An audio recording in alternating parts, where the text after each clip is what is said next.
ಕಬ್ಬಿನ ಬಾಕಿ ಕೊಡುವಂತೆ ಒತ್ತಾಯಿಸಿ ರಾಜ್ಯ ಕಬ್ಬು ಬರಗಾಲದ ವತಿಯಿಂದ ಇದನ್ನು ಜಿಲ್ಲಾಧಿಕಾರಿಗೆ ಮನವಿ ಮಾಡಲಾಗಿದೆ. ಬಹಳಷ್ಟೆಲ್ಲ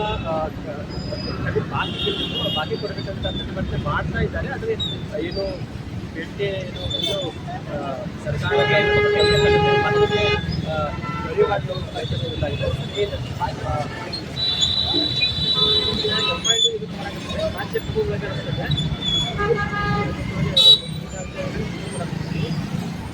FID ಅಂತೇಳಿ ಸರ್ಕಾರ ರಸಗೊಬ್ಬರದ FID ಅಂತೇಳಿ ಮಾಡಕ್ಕೆ FID ಮಾಡೋದ್ರಿಂದ ರೈತ ಏನಕ್ಕೆ ಅಂದ್ರೆ ಒಬ್ಬ ಹೊಲ ಮನ ಕೊಟ್ಟಿರ್ತಾರೆ ಬೇರೆ ರೈತರಿಗೆ ಅವ್ರಿಗೆ ಎಷ್ಟು ಭೂಮಿ ಐತಿ ಆ ಭೂಮಿ ಗೊಬ್ಬರ ಸಿಗಂಗಿಲ್ಲ.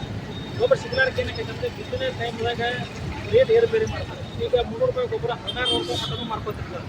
ಈಗ ಇದ್ರಾಗ ಅಧಿಕಾರಿಗಳನ್ನು ಕೇಳಿದ್ರೆ ನಮ್ಗೆ ಏನು ಸಿಗೋದಿಲ್ಲ ಅವ್ರು ಹೇಳ್ತಾರೆ. ಮತ್ತು 16 ರೂಪಾಯಿ ರೇಟ್ ಅಂದ್ರೆ ಇಲ್ಲಿ ಯಾರ್ಯಾರಿಗೆ ಹೆಚ್ಚು ರೂಪಾಯಿ ತಿನ್ನೋದು ನಮಗೆ ಗೊತ್ತಿಲ್ಲ. ಮತ್ತು ಎಣ್ಣೆದಾಗಿ ಈಗ ಕಬ್ಬಿನ ಬಾಕಿ 1200 1500 ಬಾಕಿ ಇದಾವೆ ಕರ್ನಾಟಕ ರಾಜ್ಯದ ಎಲ್ಲ ಫ್ಯಾಕ್ಟ್ರಿಗಳು. ರೈತರಿಗೆ ದುಡ್ಡು ಕೊಡಲಿಲ್ಲ ಅಂತಂದ್ರೆ ರೈತ ಹೆಂಗೆ ಗೊಬ್ಬರ ಖರೀದಿ ಮಾಡಬೇಕು? ರೈತ ಗೊಬ್ಬರ ಇಲ್ಲದ ಇವತ್ತು ಬೆಲೆ ಬರಲಿಲ್ಲ ಪರಿಸ್ಥಿತಿ ಒಳಗೆ ಗೊಬ್ಬರ ಹಾಕಬೇಕಾಗ್ತೈತಿ. ಅದಕ್ಕೆ ಕೂಡಲೇ ಏನೈತೆ ಅಂದ್ರೆ ಈ ಕಬ್ಬಿನ ಬಾಕಿ ಏನದವ ಇವನ್ನೆಲ್ಲ ರೈತರಿಗೆ ಕೊಡುವಂಥ ವ್ಯವಸ್ಥೆ ಸರ್ಕಾರ ಮಾಡಬೇಕು. ಮತ್ತು ಎರಡನೇದು ಸಾಂಬಾರು ಕಾಲೇಜಿನೊಳಗೆ ಮುಧೋಳ ಮತ್ತು ರಾಂಬೂರು ಕಾಲೇಜಿನ ಹೊಂದಾಣಿಕೆ ಒಳಗೆ ವೀರಭದ್ರೇಶ್ವರ ಏತ ನೀರಾವರಿ ಮತ್ತು ಬಸವೇಶ್ವರ ಏತ ನೀರಾವರಿ ನೀತಿಗಳ 12 ವರ್ಷದಿಂದ ಕಾಮಗಾರಿ ಬಿಡುತ್ತೆ. ಈಗ ಜಿಲ್ಲಾಧಿಕಾರಿಗಳು ಅಥವಾ ಹಿಂದಿನ ಜಿಲ್ಲಾ ಉಸ್ತುವಾರಿ ಸಚಿವರುಗಳಿಗೆ MLAಗಳಿಗೆ ಎಲ್ಲರಿಗೂ ನಾವು ಮನವಿಯನ್ನು ಕೊಟ್ಟಿದ್ವಿ, ಸ್ಟ್ರೈಕ್ ಮಾಡಿ ಎಲ್ಲ ಮಾಡಿದ್ವಿ. ಕಾರ್ಯ ಇನ್ನೂ ವಿಳಂಬಿಸಿ ಕೂಡಲೇ ಪರಿಹಾರ ಅವರಿಗೆ ಪರಿಹಾರ ಮತ್ತು ಕಾಮಗಾರಿನ ಚಾಲನೆ ಮಾಡಬೇಕು.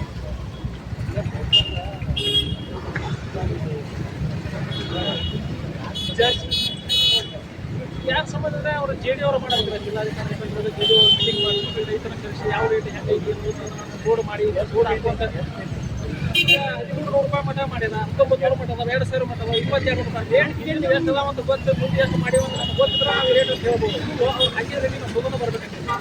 ಆನಂತರ ಮುಂದೆ ಈಗ 300 ರೂಪಾಯಿ ಗೊಬ್ಬರ ತೊಗೊಳಕ್ಕೆ 600 ರೂಪಾಯಿ ಲಿಂಕ್ ಹೇಳ್ತಾರೆ.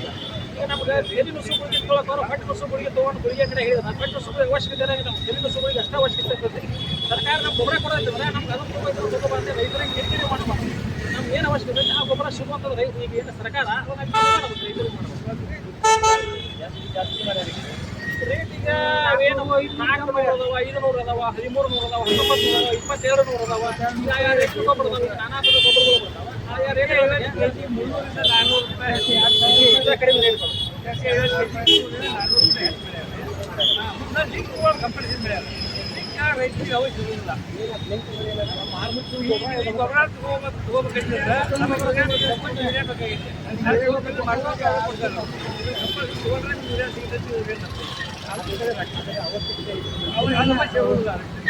ಅವಶ್ಯಕತೆ ಇದ್ದಾಗ ತೋಳಿ ಏನು ತೊಗೊಂಡಿಲ್ಲ. ಅವಶ್ಯಕತೆ ಇದ್ದಾಗ ಒತ್ತಾಯ ರೂಪಾಯಿ ಹೇಳ್ತಾರೆ. ಒತ್ತಾಯ ರೂಪಾಯಿ ಹೇಳ್ತಾರೆ. ಅವರು ದುಡ್ಡು ತಗೋತಾರೆ. 300 600 ರೂಪಾಯಿ ತಗೋತಾರೆ. 300 ರೂಪಾಯಿ ಗೊಬ್ಬರ ಅದನ್ನ 500 ರಿಂದ 600 ರೂಪಾಯಿ ತಗೋತಾರೆ. ಅದಕ್ಕೆ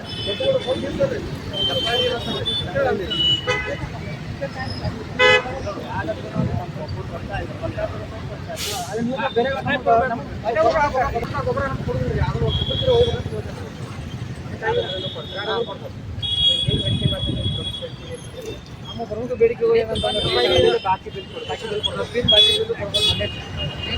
ಗೊಬ್ಬರವನ್ನು ನಮ್ಮ ರೈತರಿಗೆ ಯಾವ ಗೊಬ್ಬರ ಬೇಕಂತ ನಮಗೆ ಗೊತ್ತಲ್ಲ. ಆ ಗೊಬ್ಬರ ಅಷ್ಟೇ ಬರ್ಬೇಕು. ಅವ್ರ ಅದಕ್ಕೆ ನಿಮಿಷವಂತ ಏನು ಗೌರ್ಮೆಂಟ್ ಮಾಡಿಲ್ಲ ಅಷ್ಟೇ ರೊಕ್ಕ ತಗೋಬೇಕಾರ. 1300 ಗೊಬ್ಬರನ 1700 ರೇಟ್ ಮಾಡಿ ಮಾಡ್ಕೊಂತಾರೆ. ಈಗ ಅವಾಗ ತೋರಿಸ್ತಾವು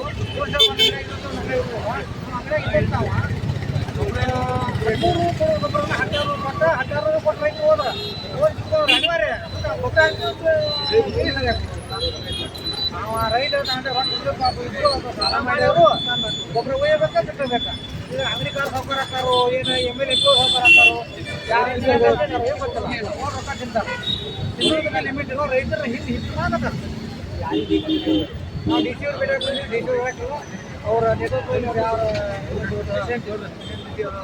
ಓನರ ನೀವು ಬಿಟ್ಟಿದ್ದೀವಿ. ಅವರು JD ಮೇಲೆ ಮಾತಾಡ್ತೀವಿ. ಮಾತಾಡ್ತಿದ್ದ 6 ತಿಂಗಳು ಅವರ ಚೆಕ್ ಬರ್ರಿ ತುರ್ತು ಮೀಟಿಂಗ್ ಬಿಟ್ಟು ಹಂಗಾಮ ಐತಿ ಗೊಬ್ಬರ ಹೋಗೈತಿ.